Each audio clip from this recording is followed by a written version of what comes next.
The Bet, a short story by Anton Chekhov. 1. It was a dark autumn night.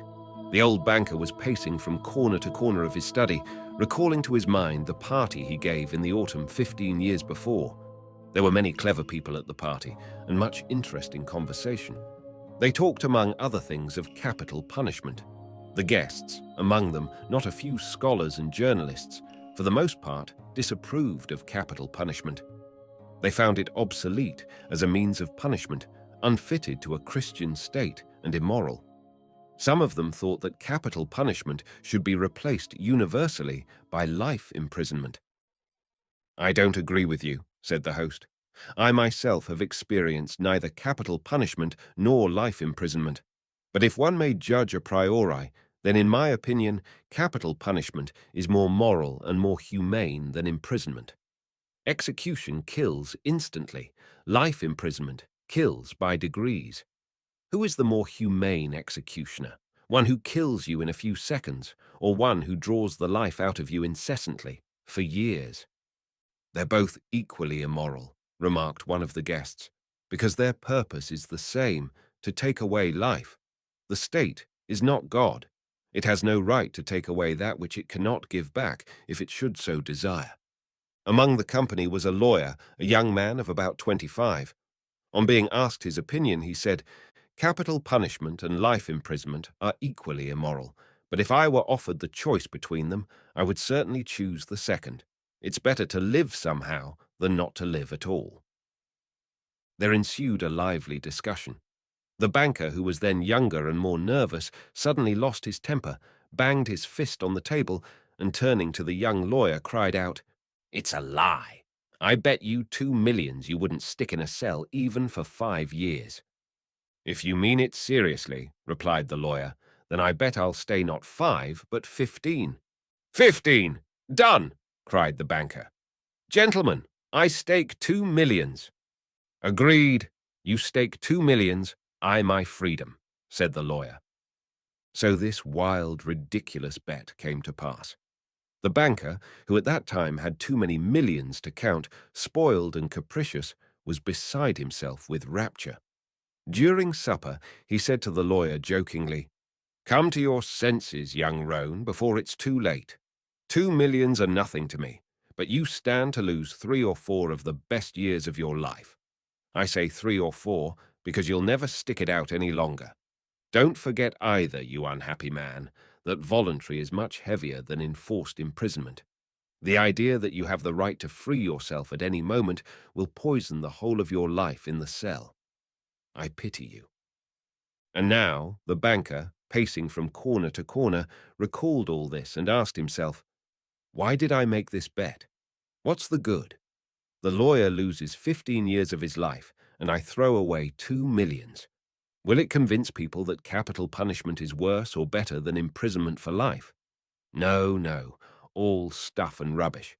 On my part, it was the caprice of a well-fed man, on the lawyer's pure greed of gold." He recollected further what happened after the evening party. It was decided that the lawyer must undergo his imprisonment under the strictest observation in a garden wing of the banker's house. It was agreed that during the period he would be deprived of the right to cross the threshold, to see living people, to hear human voices, and to receive letters and newspapers. He was permitted to have a musical instrument, to read books, to write letters, to drink wine and smoke tobacco. By the agreement he could communicate, but only in silence, with the outside world through a little window specially constructed for this purpose. Everything necessary, books, music, wine, he could receive in any quantity by sending a note through the window. The agreement provided for all the minutest details, which made the confinement strictly solitary, and it obliged the lawyer to remain exactly 15 years from 12 o'clock of November 14th, 1870, to 12 o'clock of November 14th, 1885. The least attempt on his part to violate the conditions, to escape if only for 2 minutes before the time freed the banker from the obligation to pay him the 2 millions. During the first year of imprisonment, the lawyer, as far as it was possible to judge from his short notes, suffered terribly from loneliness, and boredom. From his wing day and night came the sound of the piano. He rejected wine and tobacco. Wine, he wrote, excites desires, and desires are the chief foes of a prisoner. Besides, nothing is more boring than to drink good wine alone, and tobacco spoils the air in his room.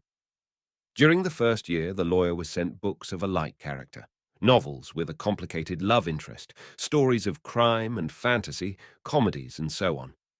In the second year, the piano was heard no longer, and the lawyer asked only for classics. In the fifth year, music was heard again, and the prisoner asked for wine. Those who watched him said that during the whole of that year he was only eating, drinking, and lying on his bed. He yawned often and talked angrily to himself. Books he did not read. Sometimes at nights he would sit down to write. He would write for a long time and tear it all up in the morning. More than once he was heard to weep. In the second half of the sixth year, the prisoner began zealously to study languages, philosophy, and history. He fell on these subjects so hungrily that the banker hardly had time to get books enough for him. In the space of 4 years, about 600 volumes were bought at his request. It was while that passion lasted that the banker received the following letter from the prisoner. "My dear jailer, I am writing these lines in 6 languages. Show them to experts. Let them read them. If they do not find one single mistake, I beg you to give orders to have a gun fired off in the garden. By the noise I shall know that my efforts have not been in vain. The geniuses of all ages and countries speak in different languages, but in them all burns the same flame. Oh, if you knew my heavenly happiness now that I can understand them." The prisoner's desire was fulfilled. 2 shots were fired in the garden by the banker's order. Later on, after the 10th year, the lawyer sat immovable before his table and read only the New Testament.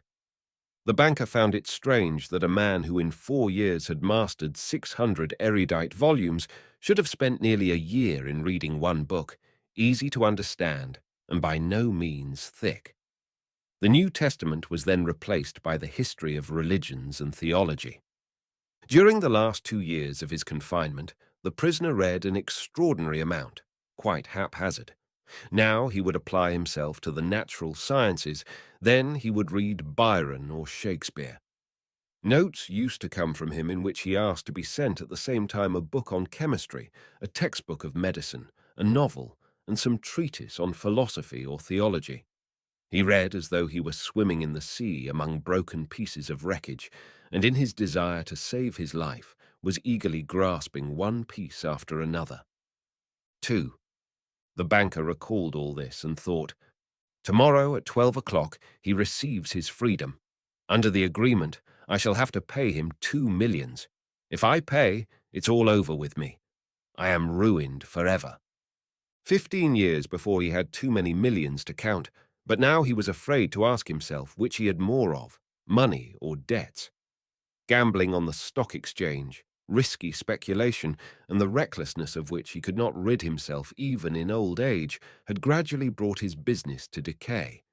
And the fearless, self-confident, proud man of business had become an ordinary banker, trembling at every rise and fall in the market. "That cursed bet," murmured the old man, clutching his head in despair. "Why didn't the man die? He's only 40 years old.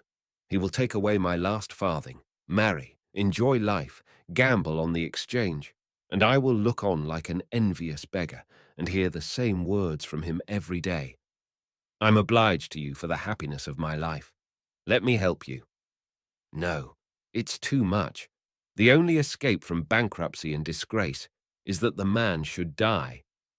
The clock had just struck 3. The banker was listening. In the house, everyone was asleep, and one could hear only the frozen trees whining outside the windows. Trying to make no sound, he took out of his safe the key of the door, which had not been opened for 15 years, put on his overcoat, and went out of the house. The garden was dark and cold. It was raining. A damp, penetrating wind howled in the garden and gave the trees no rest. Though he strained his eyes, the banker could see neither the ground nor the white statues, nor the garden wing, nor the trees. Approaching the garden wing, he called the watchman twice. There was no answer.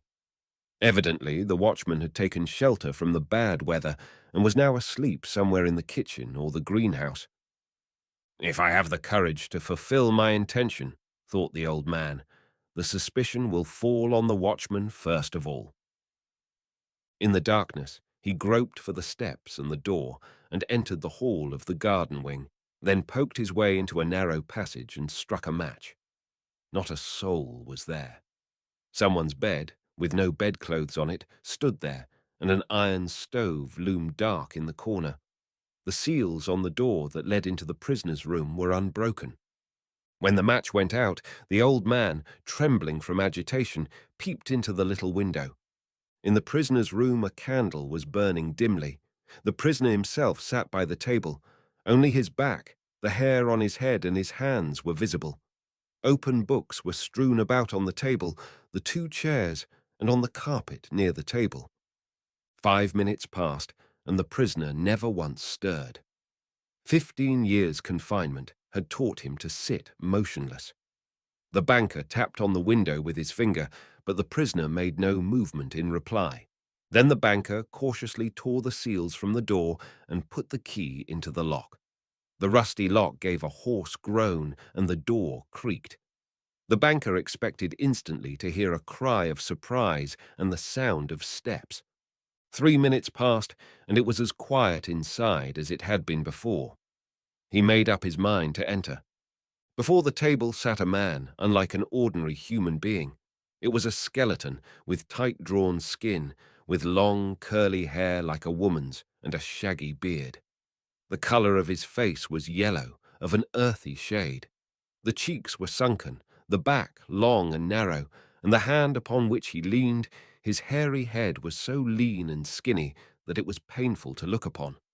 His hair was already silvering with grey, and no one who glanced at the senile emaciation of the face would have believed that he was only 40 years old.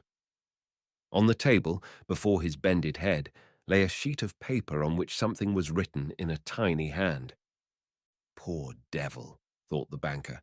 "He's asleep and probably seeing millions in his dreams.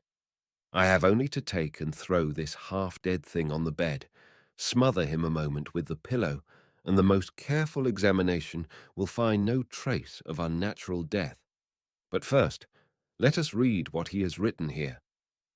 The banker took the sheet from the table and read, "Tomorrow at 12 o'clock midnight, I shall obtain my freedom and the right to mix with people. But before I leave this room and see the sun, I think it necessary to say a few words to you. On my own clear conscience, and before God who sees me, I declare to you that I despise freedom, life, health, and all that your books call the blessings of the world. For 15 years I have diligently studied earthly life. True, I saw neither the earth nor the people, but in your books I drank fragrant wine, sang songs, hunted deer and wild boar in the forests, loved women, and beautiful women, like clouds ethereal, created by the magic of your poet's genius, visited me by night and whispered to me wonderful tales which made my head drunken.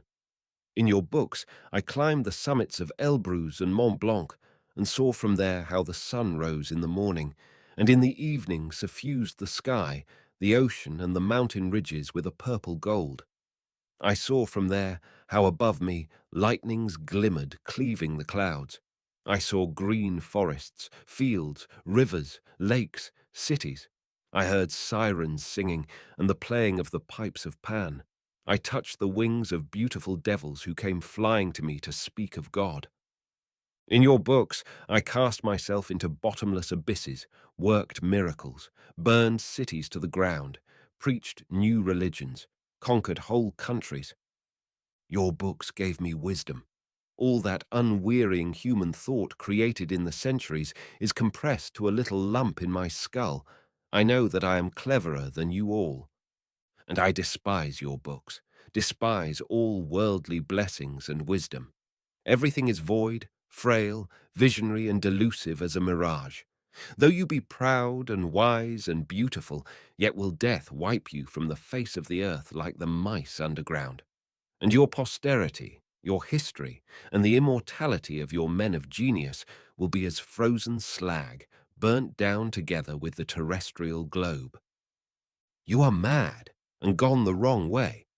You take falsehood for truth and ugliness for beauty. You would marvel if suddenly apple and orange trees should bear frogs and lizards instead of fruit, and if roses should begin to breathe the odor of a sweating horse. So do I marvel at you, who have bartered heaven for earth. I do not want to understand you. That I may show you indeed my contempt for that by which you live, I waive the 2 millions of which I once dreamed as of paradise, and which I now despise. That I may deprive myself of my right to them, I shall come out from here 5 minutes before the stipulated term, and thus shall violate the agreement. When he had read, the banker put the sheet on the table, kissed the head of the strange man, and began to weep. He went out of the wing. Never at any other time, not even after his terrible losses on the exchange, had he felt such contempt for himself as now. Coming home, he lay down on his bed, but agitation and tears kept him a long time from sleeping. The next morning, the poor watchman came running to him and told him that they had seen the man who lived in the wing climb through the window into the garden. He had gone to the gate and disappeared. The banker instantly went with his servants to the wing and established the escape of his prisoner. To avoid unnecessary rumors, he took the paper with the renunciation from the table and, on his return, locked it in his safe.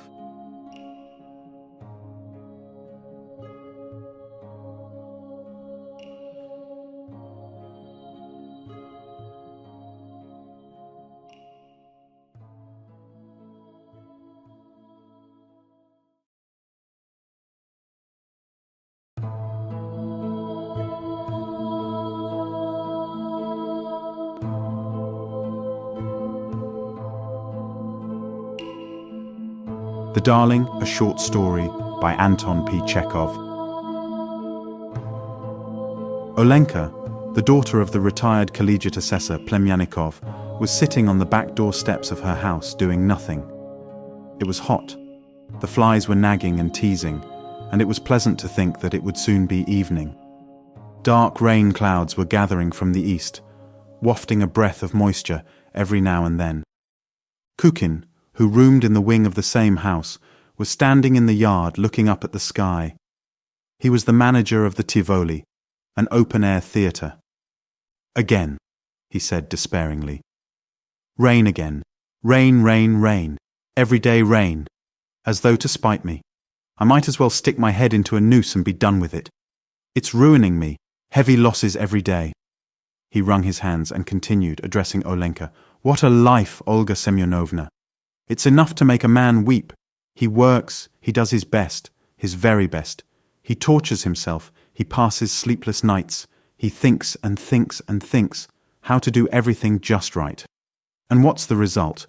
He gives the public the best operetta, the very best pantomime, excellent artists.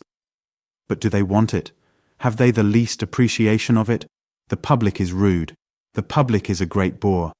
The public wants a circus, a lot of nonsense, a lot of stuff. And there's the weather. Look, rain almost every evening." It began to rain on the 10th of May, and it's kept it up through the whole of June. It's simply awful. I can't get any audiences. And don't I have to pay rent? Don't I have to pay the actors? The next day, towards evening, the clouds gathered again, and Kukin said with an hysterical laugh, "Oh, I don't care. Let it do its worst. Let it drown the whole theatre, and me too. All right, no luck for me in this world or the next. Let the actors bring suit against me and drag me to court. What's the court? Why not Siberia at hard labour, or even the scaffold? Ha ha ha ha ha." It was the same on the third day. Olenka listened to Kukin seriously, in silence. Sometimes tears would rise to her eyes. At last, Kukin's misfortune touched her. She fell in love with him. He was short, gaunt, with a yellow face, and curly hair combed back from his forehead, and a thin tenor voice. His features puckered all up when he spoke. Despair was ever inscribed on his face. And yet he awakened in Olenka a sincere, deep feeling. She was always loving somebody. She couldn't get on without loving somebody. She had loved her sick father, who sat the whole time in his armchair in a darkened room, breathing heavily. She had loved her aunt, who came from Bryanska once or twice a year to visit them. And before that, when a pupil at the progymnasium, she had loved her French teacher. She was a quiet, kind-hearted, compassionate girl with a soft, gentle way about her, and she made a very healthy, wholesome impression. Looking at her full, rosy cheeks, at her soft white neck with the black mole, and at the good naive smile that always played on her face when something pleasant was said, the men would think, "Not so bad," and would smile too. And the lady visitors, in the middle of the conversation, would suddenly grasp her hand and exclaim, "You darling," in a burst of delight. The house, hers by inheritance, in which she had lived from birth, was located at the outskirts of the city on the Gypsy Road, not far from the Tivoli.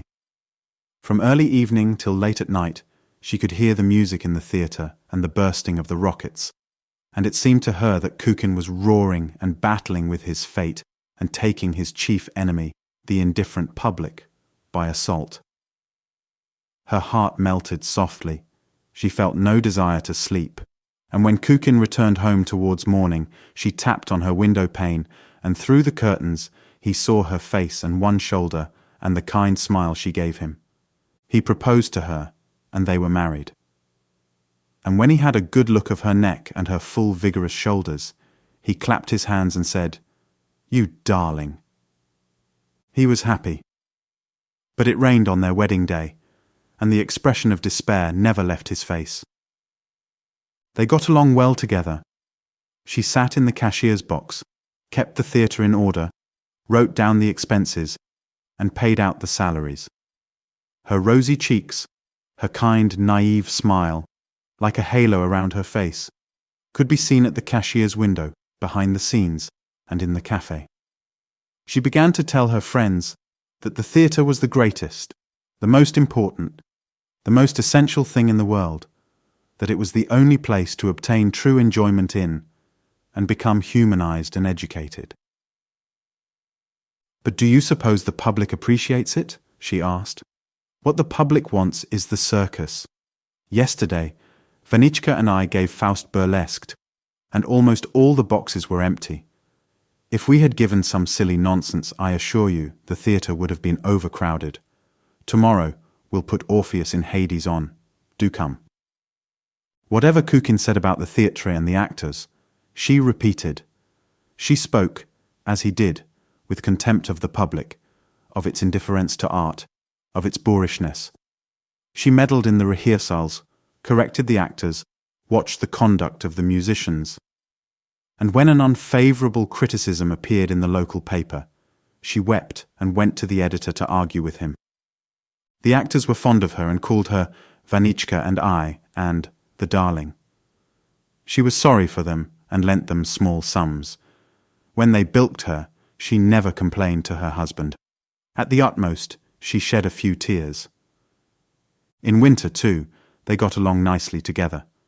They leased a theatre in the town for the whole winter and sublet it for short periods to a little Russian theatrical company, to a conjurer, and to the local amateur players.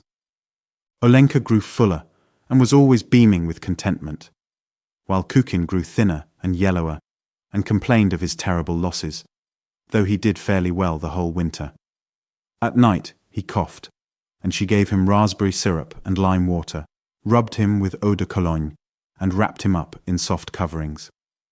"You are my precious sweet," she said with perfect sincerity, stroking his hair. "You are such a dear." At Lent, he went to Moscow to get his company together, and while without him, Olenka was unable to sleep. She sat at the window the whole time, gazing at the stars. She likened herself to the hens that are also uneasy and unable to sleep when their rooster is out of the coop. Kukin was detained in Moscow. He wrote he would be back during Easter week, and in his letters discussed arrangements already for the Tivoli. But late one night, before Easter Monday, there was an ill-omened knocking at the wicket gate. It was like a knocking on a barrel. Boom, boom, boom. The sleepy cook ran barefooted, plashing through the puddles to open the gate. "Open the gate, please," said someone in a hollow bass voice. "I have a telegram for you." Olenka had received telegrams from her husband before, but this time somehow she was numbed with terror. She opened the telegram with trembling hands and read, "Ivan Petrovich died suddenly today, awaiting propt orders for Wuneral Tuesday." That was the way the telegram was written. Wuneral, and another unintelligible word, propt. The telegram was signed by the manager of the opera company. "My dearest," Olenka burst out sobbing. "Vanichka, my dearest, my sweetheart. Why did I ever meet you? Why did I ever get to know you and love you? To whom have you abandoned your poor Olenka, your poor unhappy Olenka?" Kukin was buried on Tuesday in the Vagankov cemetery in Moscow. Olenka returned home on Wednesday, and as soon as she entered her house, she threw herself on her bed and broke into such loud sobbing that she could be heard in the street and in the neighbouring yards. "The darling," said the neighbours, crossing themselves. "How Olga Semyonovna, the poor darling, is grieving."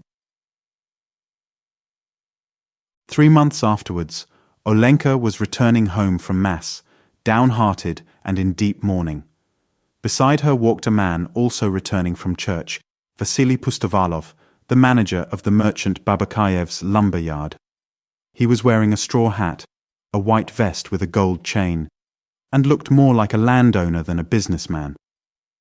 "Everything has its ordained course, Olga Semyonovna," he said sedately, with sympathy in his voice.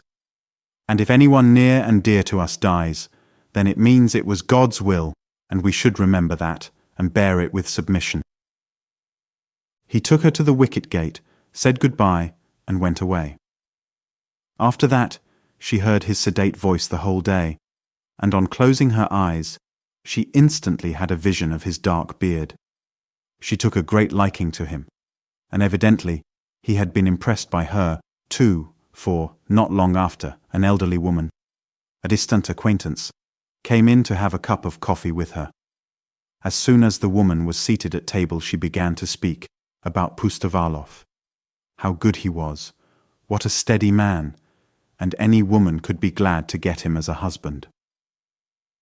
3 days later, Pustovalov himself paid Olenka a visit. He stayed only about 10 minutes and spoke little. But Olenka fell in love with him. Fell in love so desperately that she did not sleep the whole night and burned as with fever. In the morning she sent for the elderly woman. Soon after, Olenka and Pustovalov were engaged and the wedding followed. Pustovalov and Olenka lived happily together. He usually stayed in the lumber yard until dinner, then went out on business. In his absence, Olenka took his place in the office until evening, attending to the bookkeeping and dispatching the orders. "Lumber rises 20% every year nowadays," she told her customers and acquaintances. "Imagine, we used to buy wood from our forests here. Now Vasishka has to go every year to the government of Mogilev to get wood. And what a tax!" she exclaimed, covering her cheeks with her hands in terror. "What a tax!" She felt as if she had been dealing in lumber for ever so long. That the most important and essential thing in life was lumber. There was something touching and endearing in the way she pronounced the words: beam, joist, plank, stave, lath, gun carriage, clamp. At night she dreamed of whole mountains of boards and planks, long endless rows of wagons conveying the wood somewhere, far, far from the city.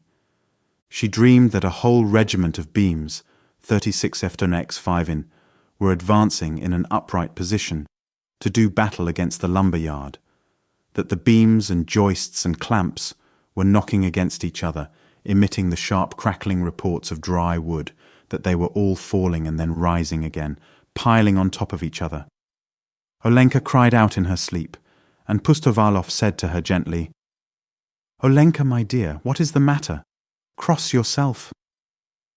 Her husband's opinions were all hers. If he thought the room was too hot, she thought so too. If he thought business was dull, she thought business was dull. Pustovalov was not fond of amusements, and stayed home on holidays. She did the same. "You are always either at home or in the office," said her friends. "Why don't you go to the theatre or to the circus, darling?" "Vasichka and I never go to the theatre," she answered sedately. "We have work to do. We have no time for nonsense. What does one get out of going to theatre?" On Saturdays, she and Pustovalov went to Vespers, and on holidays to early Mass. On returning home, they walked side by side with rapt faces, an agreeable smell emanating from both of them and her silk dress rustling pleasantly. At home, they drank tea with milk bread and various jams, and then ate pie. Every day at noontime, there was an appetizing odour in the yard and outside the gate of cabbage soup, roast mutton or duck, and, on fast days, of fish. You couldn't pass the gate without being seized by an acute desire to eat. The samovar was always boiling on the office table, and customers were treated to tea and biscuits. Once a week, the married couple went to the baths and returned with red faces, walking side by side. "We are getting along very well, thank God," said Olenka to her friends. "God grant that all should live as well as Vasichka and I." When Pustovalov went to the government of Mogilev to buy wood, she was dreadfully homesick for him, did not sleep nights, and cried. Sometimes the veterinary surgeon of the regiment, Smirnov, a young man who lodged in the wing of her house, came to see her evenings.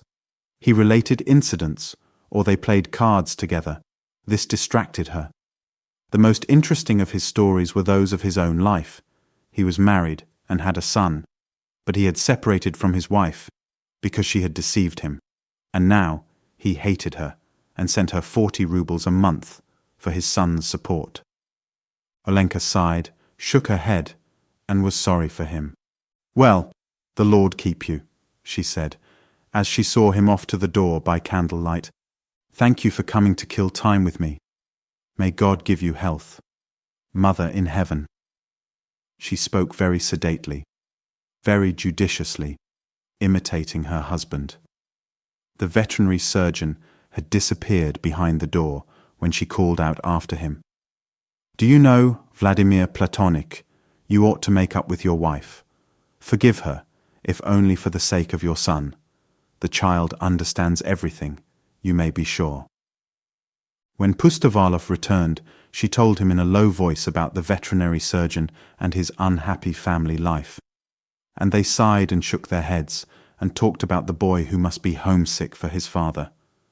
Then, by a strange association of ideas, they both stopped before the sacred images, made genuflections, and prayed to God to send them children. And so the Pustovalovs lived for full 6 years, quietly and peaceably, in perfect love and harmony. But once in the winter, Vasily Andreitch, after drinking some hot tea, went out into the lumber yard without a hat on his head, caught a cold, and took sick. He was treated by the best physicians, but the malady progressed, and he died after an illness of 4 months. Olenka was again left a widow. "To whom have you left me, my darling?" she wailed after the funeral. "How shall I live now without you, wretched creature that I am? Pity me, good people, pity me, fatherless and motherless, all alone in the world." She went about dressed in black and weepers, and she gave up wearing hats and gloves for good. She hardly left the house, except to go to church and to visit her husband's grave. She almost led the life of a nun. It was not until 6 months had passed that she took off the weepers and opened her shutters. She began to go out occasionally in the morning to market with her cook. But how she lived at home, and what went on there, could only be surmised. It could be surmised from the fact that she was seen in her little garden drinking tea with the veterinarian, while he read the paper out loud to her, and also from the fact that once on meeting an acquaintance at the post office, she said to her, "There is no proper veterinary inspection in our town. That is why there is so much disease. You constantly hear of people getting sick from the milk and becoming infected by the horses and cows. The health of domestic animals ought really to be looked after as much as that of human beings." She repeated the veterinarian's words, and held the same opinions as he about everything. It was plain that she could not exist a single year without an attachment, and she found her new happiness in the wing of her house. In anyone else, this would have been condemned, but no one could think ill of Olenka. Everything in her life was so transparent. She and the veterinary surgeon never spoke about the change in their relations. They tried, in fact, to conceal it, but unsuccessfully, for Olenka could have no secrets. When the surgeon's colleagues from the regiment came to see him, she poured tea and served the supper and talked to them about the cattle plague, the foot and mouth disease, and the municipal slaughterhouses. The surgeon was dreadfully embarrassed, and after the visitors had left, he caught her hand and hissed angrily. "Didn't I ask you not to talk about what you don't understand? When we doctors discuss things, please don't mix in. It's getting to be a nuisance." She looked at him in astonishment and alarm and asked, "But Volodechka, what am I to talk about?"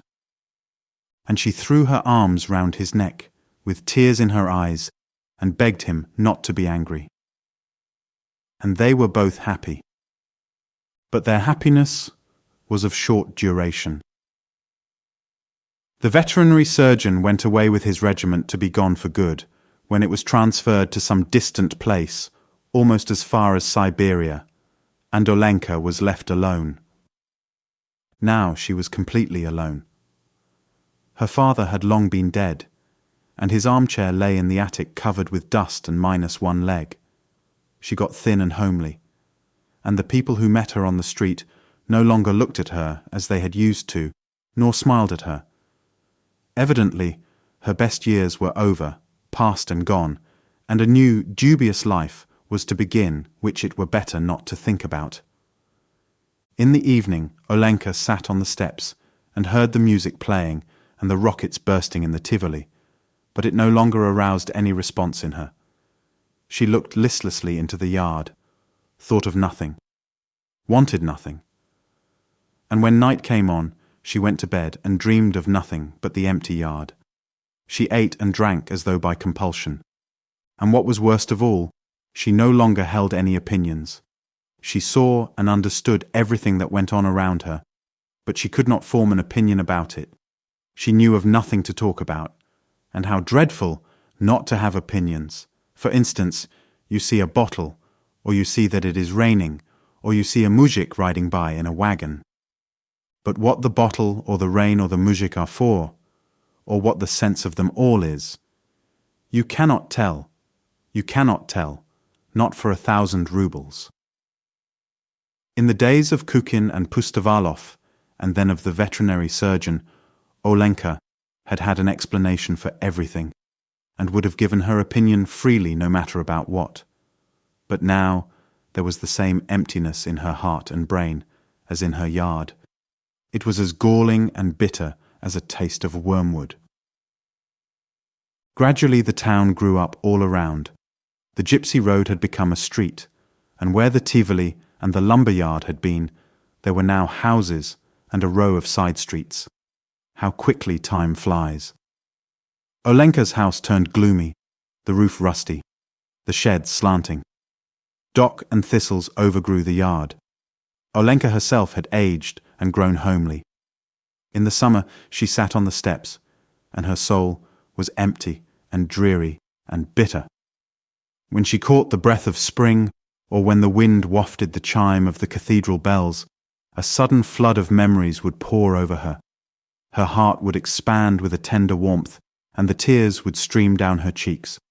But that lasted only a moment. Then would come emptiness again, and the feeling, what is the use of living? The black kitten Briska rubbed up against her and purred softly, but the little creature's caresses left Olenka untouched. That was not what she needed. What she needed was a love that would absorb her whole being, her reason, her whole soul, that would give her ideas, an object in life, that would warm her aging blood. And she shook the black kitten off her skirt angrily, saying, "Go away! What are you doing here?" And so day after day, year after year, not a single joy, not a single opinion. Whatever Marva, the cook, said was all right. One hot day in July, towards evening, as the town cattle were being driven by, and the whole yard was filled with clouds of dust, there was suddenly a knocking at the gate. Olenka herself went to open it, and was dumbfounded to behold the veterinarian Smirnov. He had turned grey and was dressed as a civilian. All the old memories flooded into her soul. She could not restrain herself. She burst out crying, and laid her head on Smirnov's breast, without saying a word.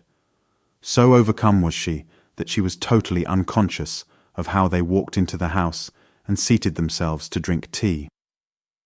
"My darling," she murmured, trembling with joy. "Vladimir Platonich, from where has God sent you?" "I want to settle here for good," he told her. "I have resigned my position and have come here to try my fortune as a free man and lead a settled life. Besides, it's time to send my boy to the gymnasium. He is grown up now. You know, my wife and I have become reconciled." "Where is she?" asked Olenka. "At the hotel with the boy. I am looking for lodgings." "Good gracious! Bless you, take my house. Why won't my house do? Oh dear, why I won't ask any rent of you." Olenka burst out in the greatest excitement and began to cry again. "You live here, and the wing will be enough for me. Oh heavens, what a joy!" The very next day the roof was being painted and the walls whitewashed, and Olenka, arms akimbo, was going about the yard superintending. Her face brightened with her old smile. Her whole being revived and freshened as though she had awakened from a long sleep.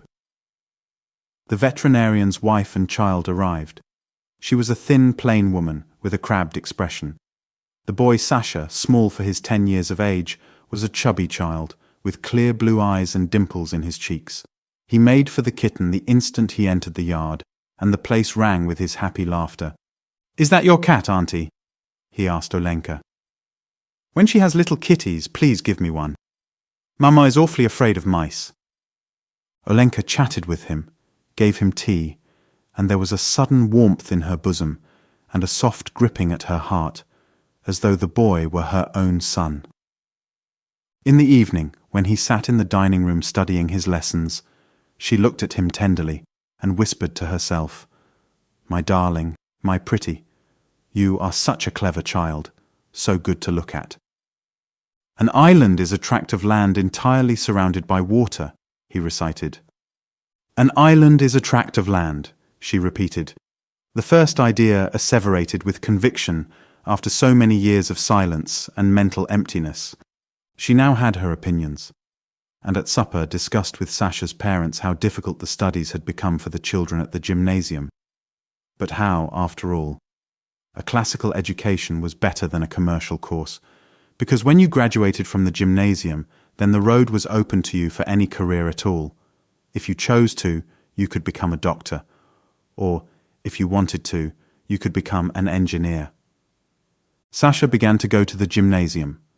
His mother left on a visit to her sister in Kharkov and never came back. The father was away every day inspecting cattle, and sometimes was gone 3 whole days at a time, so that Sasha, it seemed to Olenka, was utterly abandoned, was treated as if he were quite superfluous, and must be dying of hunger. So she transferred him into the wing along with herself, and fixed up a little room for him there. Every morning Olenka would come into his room and find him sound asleep with his hand tucked under his cheek, so quiet that he seemed not to be breathing. What a shame to have to wake him, she thought. Sashenka, she said sorrowingly. Get up, darling. It's time to go to the gymnasium. He got up, dressed, said his prayers, then sat down to drink tea. He drank 3 glasses of tea, ate 2 large cracknels, and half a buttered roll. The sleep was not yet out of him, so he was a little cross. You don't know your fable as you should, Sashenka, said Olenka, looking at him as though he were departing on a long journey. What a lot of trouble you are. You must try hard and learn, dear, and mind your teachers. Oh, let me alone, please, said Sasha. Then he went down the street to the gymnasium, a little fellow wearing a large cap and carrying a satchel on his back. Olenka followed him noiselessly. Sashenka, she called. He looked round and she shoved a date or a caramel into his hand. When he reached the street of the gymnasium, he turned around and said, ashamed of being followed by a tall, stout woman, You had better go home, Aunt. I can go the rest of the way myself. She stopped and stared after him until he had disappeared into the school entrance. Oh, how she loved him! Not one of her other ties had been so deep. Never before had she given herself so completely, so disinterestedly, so cheerfully as now that her maternal instincts were all aroused. For this boy, who was not hers, for the dimples in his cheeks and for his big cap, she would have given her life, given it with joy and with tears of rapture. Why? Ah, indeed, why? When she had seen Sasha off to the gymnasium, she returned home quietly, content, serene, overflowing with love. Her face, which had grown younger in the last half-year, smiled and beamed. People who met her were pleased as they looked at her. How are you, Olga Semyonovna, darling? How are you getting on, darling? The gymnasium course is very hard nowadays, she told at the market. It's no joke. Yesterday the first class had a fable to learn by heart, a Latin translation, and a problem. How is a little fellow to do all that? And she spoke of the teacher and the lessons and the textbooks, repeating exactly what Sasha said about them. At 3 o'clock they had dinner. In the evening they prepared the lessons together, and Olenka wept with Sasha over the difficulties. When she put him to bed, she lingered a long time making the sign of the cross over him and muttering a prayer. And when she lay in bed, she dreamed of the far-away, misty future when Sasha would finish his studies and become a doctor or an engineer, have a large house of his own, with horses and a carriage, marry, and have children. She would fall asleep still thinking of the same things, and tears would roll down her cheeks from her closed eyes, and the black cat would lie at her side purring, "Ma, ma, ma." Suddenly there was a loud knocking at the gate. Olenka woke up breathless with fright, her heart beating violently. Half a minute later there was another knock. A telegram from Kharkov, she thought, her whole body in a tremble. His mother wants Sasha to come to her in Kharkov. Oh, great God! She was in despair. Her head, her feet, her hands turned cold. There was no unhappier creature in the world, she felt. But another minute passed. She heard voices. It was the veterinarian coming home from the club. Thank God, she thought. The load gradually fell from her heart. She was at ease again, and she went back to bed, thinking of Sasha, who lay fast asleep in the next room, and sometimes cried out in his sleep, "I'll give it to you. Get away. Quit your scrapping.